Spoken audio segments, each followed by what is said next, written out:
বলছি দাঁড়া, ধরতে পারলে কিন্তু খুব খারাপ হবে। অর্জুন দাঁড়া। পেছন থেকে ভেসে আসা কথাগুলো অগ্রাহ্য করে প্রাণপণ দৌড়তে শুরু করলো। হঠাৎ চলতে চলতে, মালতী, তুমি ঠিক আছো তো?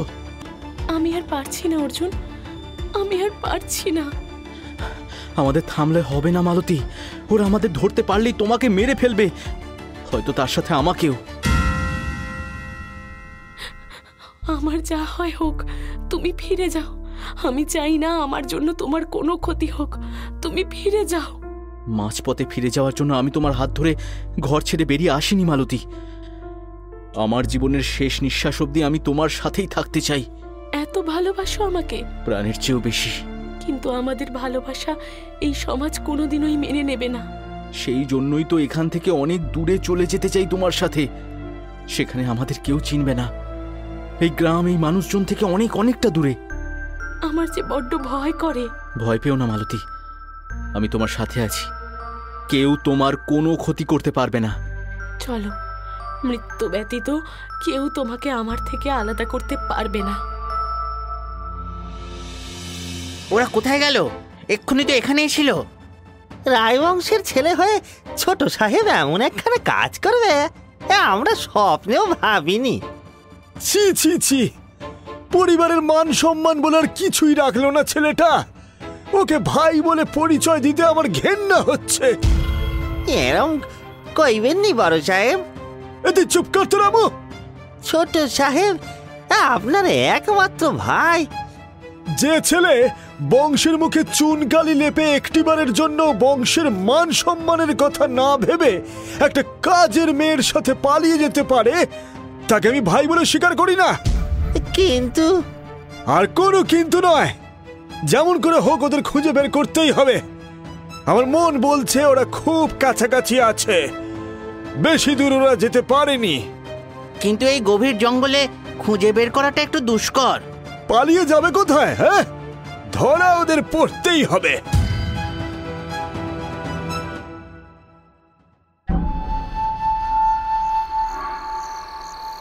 আরে ওই তো ওরা, ধরো ধরো। অর্জুন তুই ফিরে আয়, না হলে রায়বাড়ির দরজা তোর জন্য চিরতরে বন্ধ হয়ে যাবে। ফিরে আয়। আমার মনে হয় না ওদিকটায় যাওয়াটা খুব একটা বুদ্ধিমত্তার কাজ হবে। তো কি হয়েছে? হ্যাঁ, ও যাই করুন, আপনার ভাই আর ফিরবে না বড় সাহেব। অর্জুন, মালতী, তোরা জীবনে সুখী হতে পারবি না, কোনোদিন না। যুধিষ্ঠির রায়ের ক্রোধান্বিত কণ্ঠস্বর ও সমাজের বিধি নিষেধের তোয়াক্কা না করে অর্জুন আর মালতী নতুন করে বাঁচার তাগিদে প্রবেশ করল গহীন অরণ্যে। কিন্তু সামনে কি অপেক্ষা করছে? স্বাধীনতার আলো নাকি আরও গভীর অন্ধকার?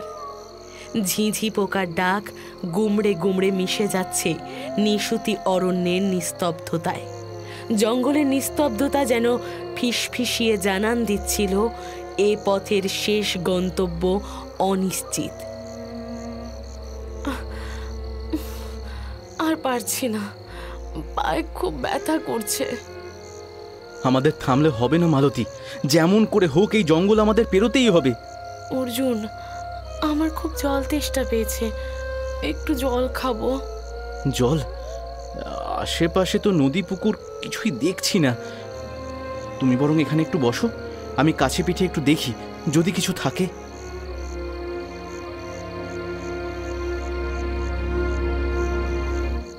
মালতী, ওদিকটা দেখো, একটা বাড়ি জাতীয় কিছু একটা রয়েছে, ভিতরে আলো জ্বলছে মনে হয়। হয়তো সেখানে গেলে কোনো না কোনো সাহায্য ঠিক পাওয়া যাবে। জঙ্গলের এত গভীরে কার বাড়ি হতে পারে জানি না, তবে যাই হোক জল তো নিশ্চয়ই পাওয়া যাবে।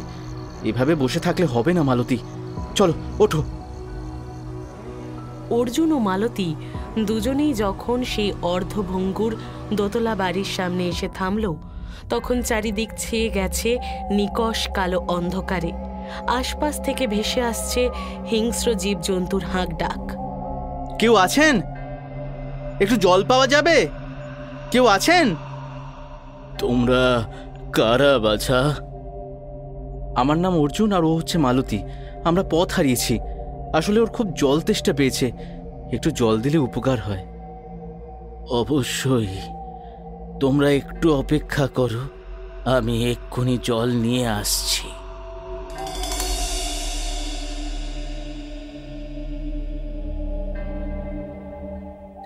অনেক অনেক ধন্যবাদ।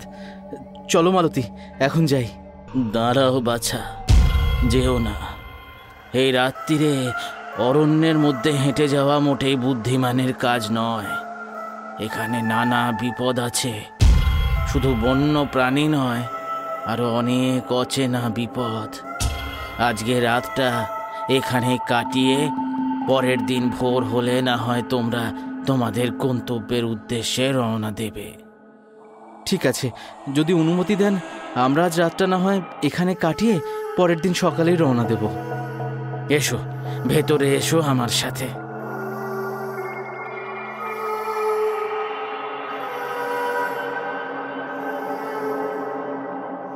এই বাড়ি বড় অদ্ভুত লাগছে।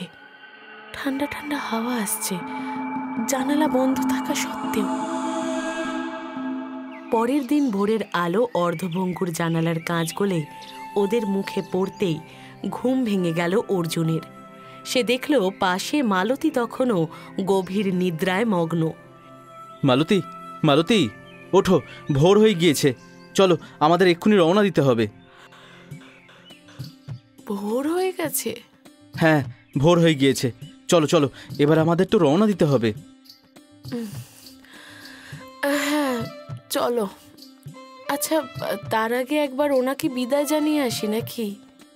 ঠিক বলেছ, উনি আমাদের আশ্রয় দিলেন, আর ভোরের আলো ফুটতেই আমরা যদি অকৃতজ্ঞের মতো বেরিয়ে যাই সেটা মোটেই ভালো দেখাবে না। হ্যাঁ চলো, ওনাকে বিদায় জানিয়ে আমাদের বেরোতে হবে। বুড়ো বাবা, বুড়ো বাবা, আপনি কোথায়?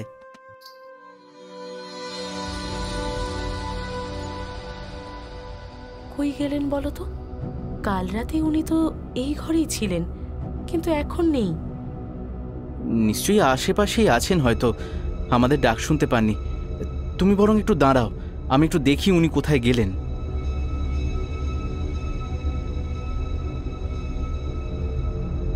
কিছুক্ষণ পর অর্জুন বিষণ্ণ হয়ে মালতীর কাছে ফিরে এলে মালতী উৎসুক কণ্ঠে জিজ্ঞেস করল, কি গো, খুঁজে পেলে ওনাকে?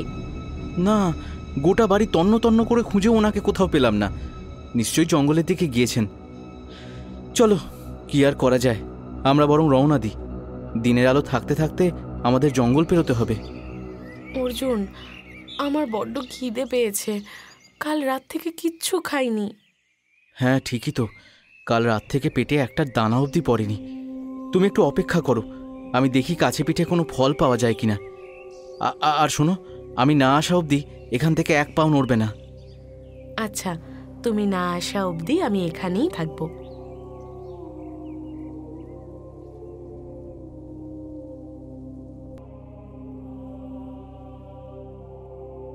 মালতী, দেখো আমি ফল এনেছি, তুমি কোথায়? মালতী, কোথায় তুমি? একটু আগে তো এখানেই ছিলে। প্রতিটি দেওয়াল থেকে ফিরে আসে শুধু তার নিজের চিৎকারের প্রতিধ্বনি। তার মনে জাগরিত হওয়া নানাবিধ প্রশ্ন ও দুশ্চিন্তার দোলাচলে সে হাঁপিয়ে ওঠে। কোথায় গেল মালতী? বাড়িতে তো কোথাও নেই। তাহলে কি জঙ্গলে? নাকি নাকি কোনো পশু ওকে টেনে নিয়ে গেল? নাকি কোনো অজানা ভয়ঙ্কর বিপদে পড়েছে মালতী? না না, এসব আমি কি ভাবছি, কিচ্ছু হয়নি ওর। আমি ওকে ঠিক খুঁজে বের করব। মালতী, তুমি কোথায়? মালতী, কোথায় তুমি? সারাদিন পায়ে হেঁটে গাছের আড়ালে ঝোপে ঝাড়ে খুঁজেও অর্জুন তার মালতীকে খুঁজে পেল না। একসময় তার ক্লান্ত শরীর জ্ঞান হারিয়ে লুটিয়ে পড়ল এক অন্ধকার গুহার সামনে। কে তুই? কেন এমন দুঃখ নিয়ে এই অরণ্যে ছুটে বেড়াচ্ছিস?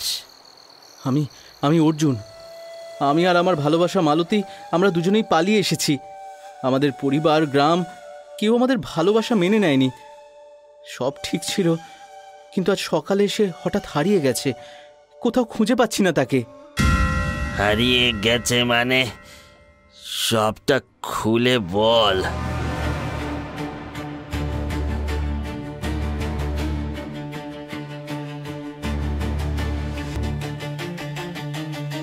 সেই অঘরী তান্ত্রিকের চোখের দৃষ্টি জ্বলে উঠল যেন অমানবিক দীপ্তিতে। তিনি গভীরভাবে অর্জুনের মুখের দিকে চেয়ে কিছুক্ষণ নীরব রইলেন। তারপর মাথা ঝাঁকিয়ে বললেন, না বাছা, এ কোনো সাধারণ ব্যাপার নয়।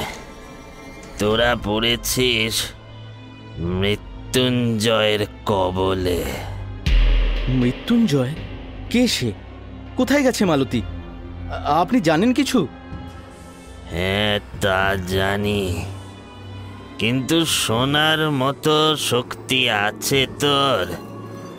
মৃত্যুঞ্জয় এক অভিশপ্ত আত্মা, যার কবলে একবার কেউ পড়লে তাকে রক্ষা করার সাধ্য ওই একমাত্র ঈশ্বর ছাড়া আর কারোর নেই।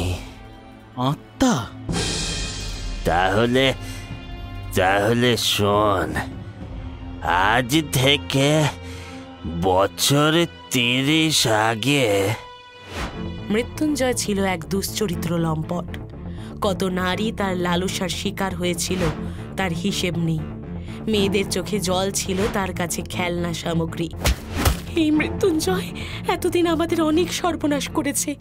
আজ ওর অন্যায়ের সব হিসেব হবে। তোরা কি ভুল করছিস তোরা জানিস না?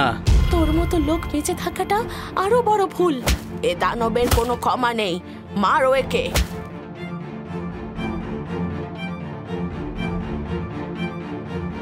আজ তোর তন্ত্র শিক্ষা সম্পূর্ণ হলো। এই জ্ঞান আর শক্তিকে কখনো কোনো মানুষের অনিষ্ট করার জন্য নয়, মানুষের মঙ্গলের জন্য ব্যবহার করবি, বুঝেছিস? আমি আপনার কথা মনে রাখবো গুরুদেব। নিজের প্রতিশোধ চরিতার্থ করতে সে তার গুরুর কাছে পাওয়া শিক্ষার অপব্যবহার শুরু করল। তন্ত্র শক্তিতে বলীয়ান হয়ে মৃত্যুঞ্জয় আগের থেকেও অনেক বেশি ভয়ঙ্কর হয়ে উঠেছিল। মানুষের ক্ষতির নেশায় উন্মত্ত হয়ে উঠল সে। মৃত্যুঞ্জয়ের অত্যাচারে অতিষ্ঠ গ্রামবাসীদের ধৈর্যের বাঁধ ভেঙে যায়। এক রাতে সকল গ্রামবাসী দল বেঁধে চড়াও হয় মৃত্যুঞ্জয়ের ভিটে। এই পিশাচকে মরতেই হবে, না হলে পুরো গ্রামটা শেষ হয়ে যাবে। মারো মারো, ভালো করে মারো, একে একেবারে প্রাণে মেরে ফেলো। আমি তোদের ছাড়বো না, পুরো গ্রাম আমি ছাড়খাড় করে দেবো। তুই বেঁচে থাকলে তো আমাদের ক্ষতি করবি। হ্যাঁ, গতবার তোকে ছেড়ে দিয়ে যে ভুল করেছিলাম, এবারে সেটা করবো না। তুই এতকাল আমাদের গ্রামের মেয়েদের, আমাদের পরিবারের অনেক সর্বনাশ করেছিস। আর না। একের পর এক লাঠির আঘাত পড়তে লাগলো মৃত্যুঞ্জয়ের শরীরে। বেশ কিছুক্ষণের মধ্যেই সে ঢলে পড়ল মৃত্যুর কোলে। তার নিথর দেহটা বাড়ির আঙিনায় পড়ে রইল। এক নির্মম মৃত্যুর মধ্যে দিয়ে পরিসমাপ্তি ঘটেছিল এক অধ্যায়ের, কিন্তু গল্প শেষ হয়ে যায়নি। সবাই ভেবেছিল যে মৃত্যুঞ্জয় আর ফিরবে না, কিন্তু ও ফিরেছে। অপঘাতে মৃত্যুর ফলে মৃত্যুঞ্জয়ের আত্মার সদ্গতি হয়নি। মৃত্যুঞ্জয়ের অতৃপ্ত আত্মা ওই ঘরের বাইরে বেরিয়ে যাতে কারো কোনো ক্ষতি না করতে পারে, সেই জন্য বাইরে আমি বাঁধন দিই।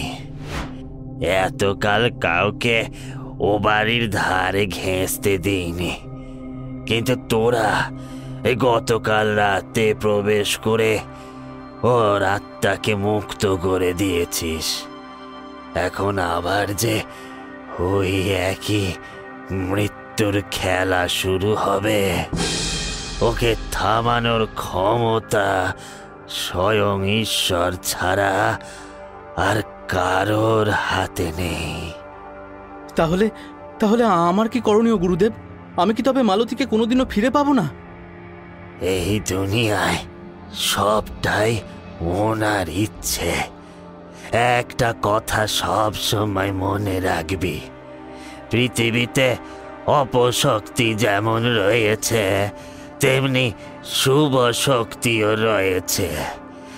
তুই তুই আমার সাথে চল।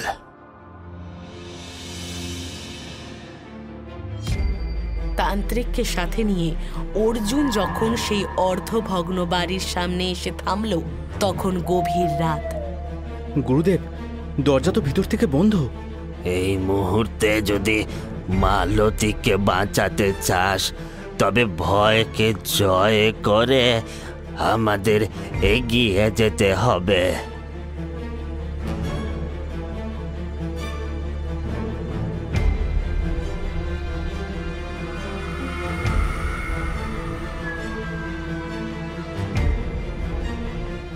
হঠাৎই অর্জুনের চোখ পড়ল সেই অভিশপ্ত আয়নার দিকে। ওই আয়না আজ সকালেও একদম জোড়া লাগা ছিল, কিন্তু এটা ভাঙলো কি করে? এটাই তো ওই মৃত্যুঞ্জয়ের খেলা। আয়নাটা কোনো কাজ নয়, এ এক অভিশপ্ত দ্বার। তাহলে মালতী?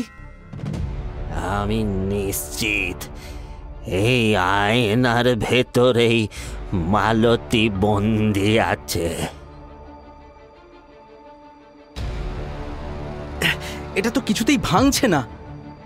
হাতে কিছু ভারী ধাতব অস্ত্র ব্যতীত এই আয়না ভাঙা অসম্ভব।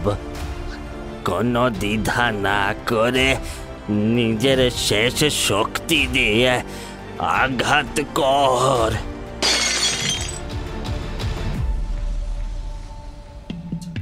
এই পথ, এটাই মৃত্যুঞ্জয়ের আস্তানা।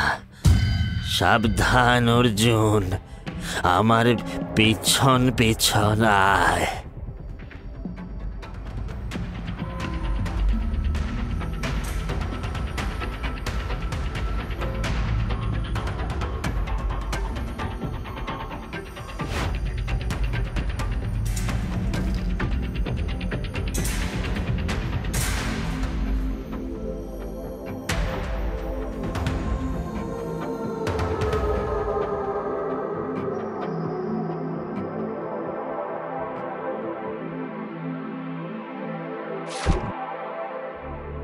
এত হাড়গোড়! এরা সবাই মৃত্যুঞ্জয়ের শিকার। খুব সাবধানে। মালতী, নিজের ভালোবাসাকে বাঁচাতে এসেছিস, পারবি না। ও এখন আমার। শুধু অর্জুন একা নয়, আমিও এসেছি। গুরুদেব, ভালোই হয়েছে আপনি এসেছেন। অনেক পুরনো হিসেব বাকি আছে। এসব করিস না মৃত্যুঞ্জয়, মেয়েটাকে তুই মুক্ত করে দে। কখনো না। খবরদার মৃত্যুঞ্জয়, আমি তোমাকে শেষবারের জন্য সাবধান করছি, মালতীকে ছেড়ে দাও। যদি ওকে না মুক্ত করি তাহলে কি করবি? আমি ভালোবাসার জন্য যেমন প্রাণ দিতে পারি তেমন প্রাণ নিতেও পারি। যাই হয়ে যাক, তোমার মতন দুষ্টের কবল থেকে আমি আমার ভালোবাসাকে রক্ষা করবই। পারলে বাঁচিয়ে নে তোর ভালোবাসাকে। হাস্যকর, আজকে রাতটা হলো আমার, তোরা আমায় আটকাতে পারবি না। এই যজ্ঞের পর মালতীকে নিজের করে নেব আমি।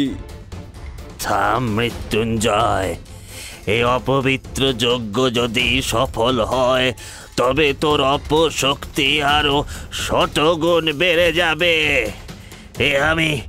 এ আমি কিছুতেই হতে দেব না।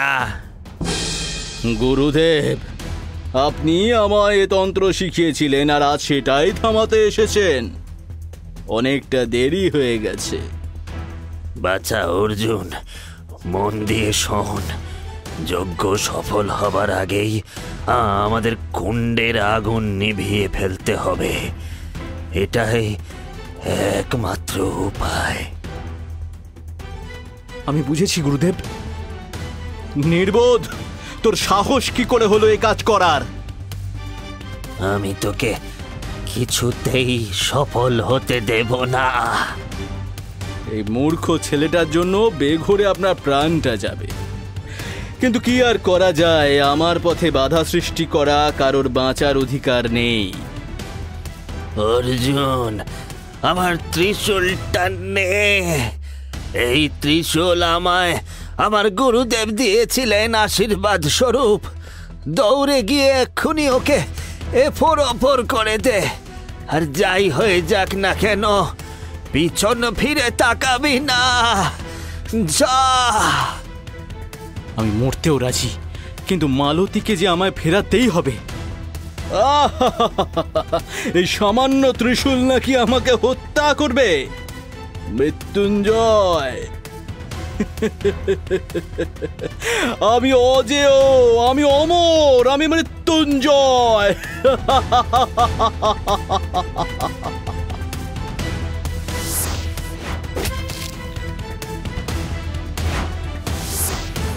গুরুদেব, এ আপনি কি করলেন? আপনি এই কাজটা আমার বহু আগেই করা উচিত ছিল মৃত্যুঞ্জয়। আমার রক্তেই যে লুকিয়ে ছিল তোর ধ্বংসের বীজ, তাই তোকে শেষ করার জন্য নিজের প্রাণ দিতেও কোনো কুণ্ঠা বোধ করিনি। আমি ফিরবো। এক আকাশ বিদীর্ণ করা চিৎকার পলকে গুঁড়িয়ে দেয় কয়েক মুহূর্তের নিস্তব্ধতাকে। মৃত্যুঞ্জয় ও তান্ত্রিক দুজনেই ধীরে ধীরে বিলীন হয়ে যায়। অর্জুন কোনো কথা না বলে মালতীকে জড়িয়ে ধরতেই তার দু চোখ বেয়ে নেমে এলো জলের ধারা।